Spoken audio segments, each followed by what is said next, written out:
In 2025, I failed my no buy / low buy year pretty miserably. So today I want to talk about what I've learned along the way during my no buy, low buy year and what has changed for me this year and what I will be bringing in for the new year. If you are new here, my name is Yvonne. I post things personal finance. I live in a different country. I live with a partner and 2 cats. That has definitely changed the way that I spend money and how I look at money. Now that I am trying to build a better future for myself, my goals have definitely changed over the years. I have never been in consumer debt. I recognize that I do have a little bit of a spending problem. In 2025, I had all these financial goals for myself. I wrote down all the things that I was allowed to buy and the things I was not allowed to buy. Things that I couldn't buy were stationery, shoes, socks. I got into journaling quite a bit, and obviously with that, you kind of go down the rabbit hole of buying a bunch of stationery. For shoes, I definitely broke this one closer to the end of the year just because I need to buy shoes for my insoles. I have flat feet and therefore you do require a specific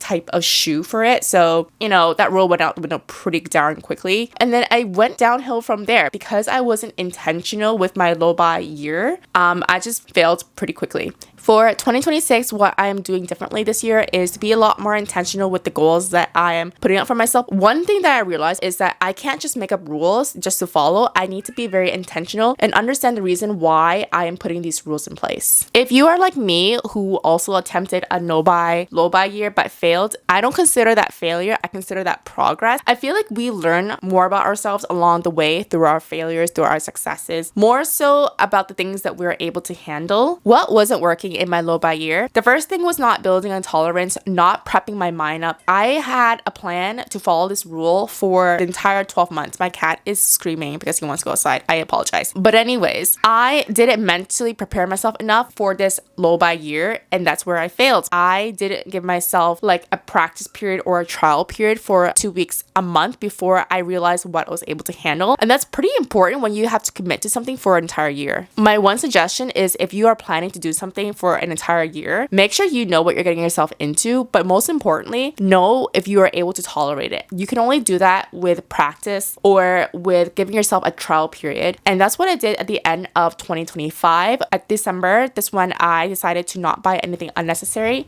Actually, no. Wait a minute. Hold up. In December, I actually bought a lot because I mentally knew that I had to prepare for January, February. Okay, scratch that. You will only know your tolerance if you give it a go. I don't think committing to a year to find out what your tolerance is a smart choice. I think you need to give yourself a month grace period to see where you're at. I didn't have the tolerance to commit to a low buy year for the entire 12 months. So what am I changing for this year?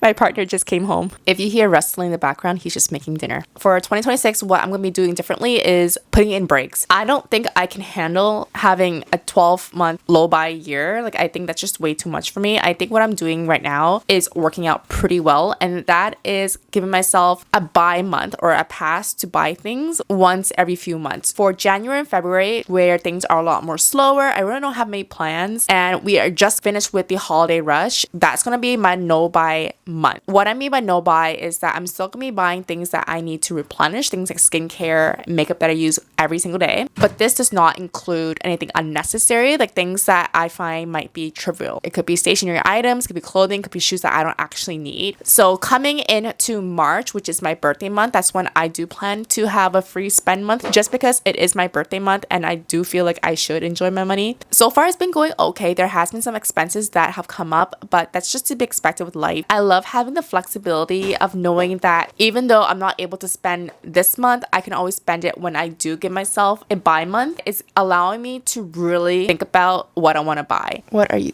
guys doing? What are you guys doing? I mentioned before on my channel that I do have a journal where I write down every single impulsive purchase that I want to make. It's been giving me a lot of insight into where my temptations lie. And when you're making these rules for yourself is that you need to understand where they're coming from and if they're going to benefit you if you follow these rules. For me, my rules last year was to not buy anything stationary, no shoes, no socks, especially no pens because I had so many. But they were just rules that I put in place because I just needed to have them. I have been a lot more intentional, and the only rule that I have have is if it's an unnecessary purchase that is not something that I have to replenish, and that I don't need to use every single day, then I can't buy it until my buy month. It's easy, it's not complicated, it's pretty straightforward because I know what I need to buy every single month in terms of my skincare, my makeup, shampoo, things like that. But when it comes to things that are a lot more random, that's when I had to be a lot more mindful and considerate. I recognize that my spending comes from a place of negative emotions. So if I feel anxious, sad, upset, I find that I want to spend to have that instant gratification. So for me, this one rule that I have is more so to allow me to understand my spending habits a lot better, to allow myself to build tolerance towards having delayed gratification, but to stay away from emotional spending because that's something that I struggle with a lot. We talked about January, February, March. Now, what happens after that? For me, I think at the end of March, which is where we finish off Q1, is when I'm going to reevaluate and see what worked and what didn't work. When you're working with your habits and trying to find out how you can improve, I think it's pretty important to see where you stand at each step of the way. I don't think we can be perfect because who we are in January will not be who we are in December. We always change. We're always evolving. We're always growing. And I do believe that it's very important for us to check in with ourselves pretty often and self-reflect on what we can do better, but also what has been pretty difficult for us. Another thing that I have done for this new year is to create exceptions. I am a big fan of having rules in place, but also giving myself exceptions. When it comes to a low buy time period, what's important is that you understand that situations can change and life might throw curveballs at you. And how can you prepare for that? And it's through planning. I made sure to let my friends know that I am doing a no buy during January and February, so they can expect to see me in March. When it comes to certain things that I value, for example, my relationship, those are exceptions. An example would be if I have to invest into the relationship, that's considered a necessary spend and not an unnecessary spend. I know I've been talking a lot about unnecessary spending and necessary spending. What those are to me is going to be very different from what those are to you. An unnecessary spend for me currently at the moment would be clothes, shoes, stationery. This includes washi tape, pens. I've been trying to get rid of my pens by using them. To be honest, it's been pretty hard for me to pinpoint what an unnecessary spend is because it's all random. It's usually things that I see online and I'm like, oh, okay, I want that. I can't really pinpoint a specific vice that I have when it comes to an unnecessary spend, but it's just things that come in the moment where I think I need it. For example, one of those things was a DJI Osmo Pocket 3, but ever since I started to really maximize the potential of my mic that I have currently in my hand right now, I realized that I actually don't need that camera and I just saved myself like $700. What is a necessary spend for me? I have spent a lot of money on my medical fees. That's an investment that I will continue to be making throughout the entirety of my life. I think it's very important to invest in your health and well-being. Honestly, it's better for you to tackle these issues as soon as they happen rather than to prolong it because things could get worse. Another purchase that I've made this month has been my ergonomic mice. Yes,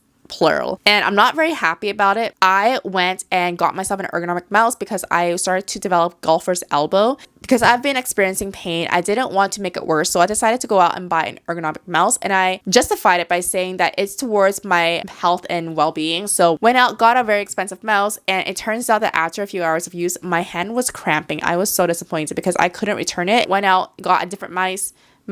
So far, that has been working really well for me. I'm still getting used to it, but my hand cramps don't exist anymore. Because it is an investment towards my health, I do consider that to be a necessary spend. If you're wondering what happened to that very expensive mouse that I couldn't return, I just gave it to my partner. He uses it. He loves it. It's really changed the way that he has used his computer. So I'm glad that at least one of us is able to use it. This might be considered controversial, but one of the things that I have spent in January is dinner and dining out for me and my partner. And the reason why it might be controversial is because some people might think that, oh, it's unnecessary, you could have eaten at home. However, my partner does treat us out to dinner quite often. We do have a dining out budget, but sometimes he uses his own money to pay for our food because I wanted to reciprocate. And I do believe that taking your partner out to dinner is considered an investment into your relationship. I felt like it was justified. I won't change my mind about this because if I can make sure that my partner feels taken care of, because he does take care of me really well, then I consider that to be a necessary spend. This guy is literally making me dinner as per speaking right now. Having a low buy program, that's what I like to call it, is very personal to you. You can gain a lot of inspiration from other creators on YouTube, but I think it's very important that you create your own rules based on your situation. But again, be very intentional as to the rules that you're putting in place. Is there a reason that you have these rules, and why? And what do you want to improve on? What do you want to see happening if you follow these rules? Those are the questions that you should be asking yourself when you're making your own program. If you feel like you are failing or you have failed, pick yourself back up and keep going. If you allow those days where you messed up or you feel like you didn't follow the rules or you spent money on things that you shouldn't, if you allow those days to stop you from trying to improve yourself, then you'll never improve. It's like riding a bike. You don't get it the first time. You get it after a few times. And you don't get better. You don't start to learn how to ride a bike unless you get up and keep going. Same thing with trying to manage your spending. You build up the tolerance. If you fail, you pick it up, get back out there, and you keep doing it. The most important thing is consistency and trying, as opposed to doing it once, giving up when things don't go perfect. My favorite line that I always tell people every time they are beating themselves up for not being perfect or doing something wrong, I remind them that they are human. They are a constant work in progress. And if we allow ourselves to continue to just give up whenever things don't go right, then we will never be the best version of ourselves. And this applies to every aspect of your life. That's all that I have for you today. Thank you so much for tuning in. I know this is not my usual content. I really appreciate you tuning in to watch me. I'll see you guys in my next video. Bye-bye.